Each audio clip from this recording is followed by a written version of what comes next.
A total of 557 texts in a 12-hour window couldn't solve the never-ending debate between Michael Jordan and LeBron James. That's the thread I engaged with my best friend and his two younger brothers in the aftermath of the Cavs' Game 1 loss to the Celtics in the Eastern Conference Finals on Sunday.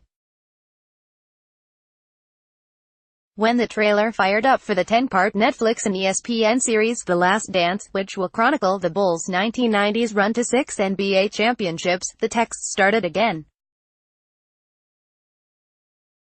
They no doubt will fire up one more time when the Cavs try to dig out of a 2-0 hole against the Celtics in Game 3 on Saturday. It's happening. They spun into the usual friendly insults, emojis, gifs and vicious back-and-forth talk about which player creates more drama. They drifted into an argument that compared Dave Corzine to Will Ferrell in the legendary SNL Blue Oyster Cult skit. Through the one about James carrying Donyell Marshall and Larry Hughes to the NBA Finals, and effortlessly back to those Finals records, 6-0 for MJ and 3-5 for LeBron, before the Warriors-Rockets game picked up. So we just had to rank the Warriors and all of the teams James played in the NBA Finals against all of the teams Jordan played in the NBA Finals. No box score will be spared. Blue game.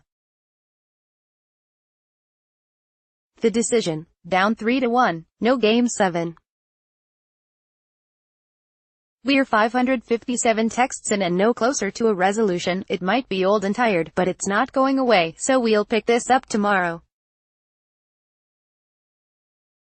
And after LeBron's next big game, then his next bad game. It's not so much a debate anymore as a vindictive argument in which both sides are entrenched with the sole focus of destroying the other side without listening. You see that at the national level a little too much. In 2015, we wrote a guide for the MJ vs. LeBron debate, and most of the talking points have held up. It's 5 simple rules. Put a ring on it. Take it off. No, it's different times, different players. Don't make up arguments. Have fun with it. Most of that has held up with one exception.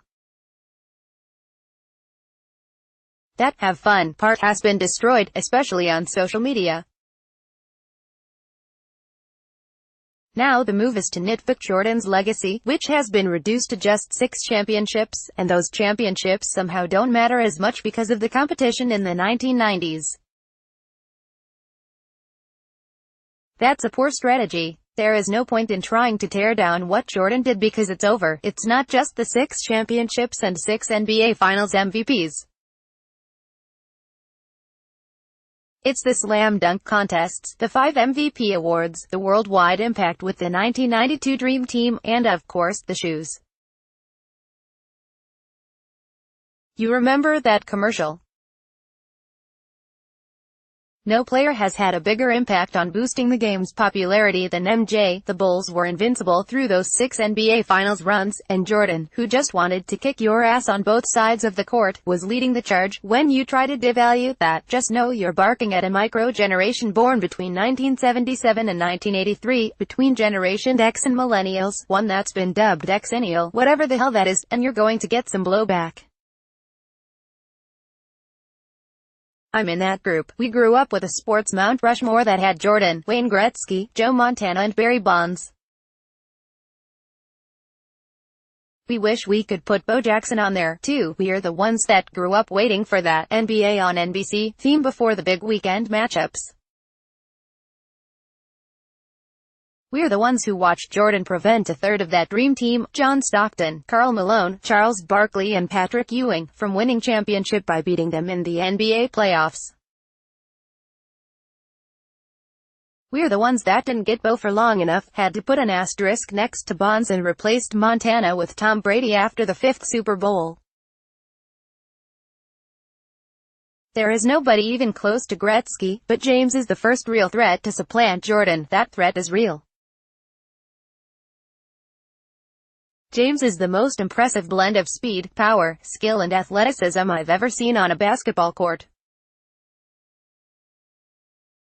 He's as captivating as ever in his latest chapter with the Cavaliers, and there is still time to tack on a few more NBA championships to that resume in an attempt to close in on that number. James might not get to 6. In some people's minds, he might not have to. If you want to make the argument that James is the best player now, then that's fine.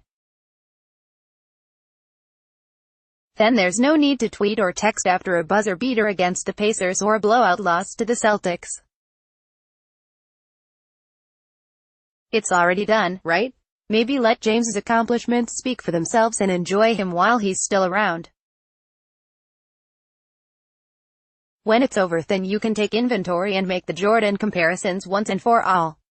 That's the route I've taken all along. 4 years ago, this wasn't close. Now, it's a heated conversation.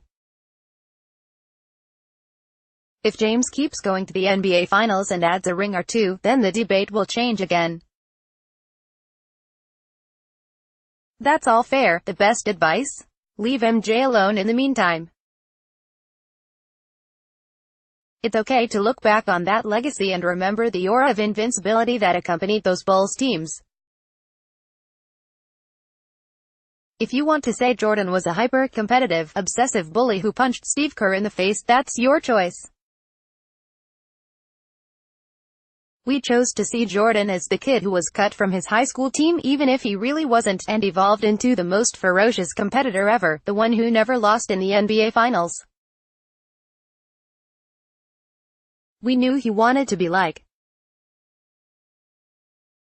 You remember that commercial too? If you can't respect that, then, well, too bad. That's how these arguments get off the rails quick. 557 text threads that make great points on both sides but end up with Corzine, Marshall and the rings. We're back where we started, and more texts are flooding in. Maybe just watch James instead. Then watch The Last Dance next year on Netflix. Enjoy both, but most of all, enjoy James while he's still playing. There will be plenty of time to text later until the next player comes along with the next generation. That's a big if, though. We're not sure if there will ever be enough room for a third in this debate.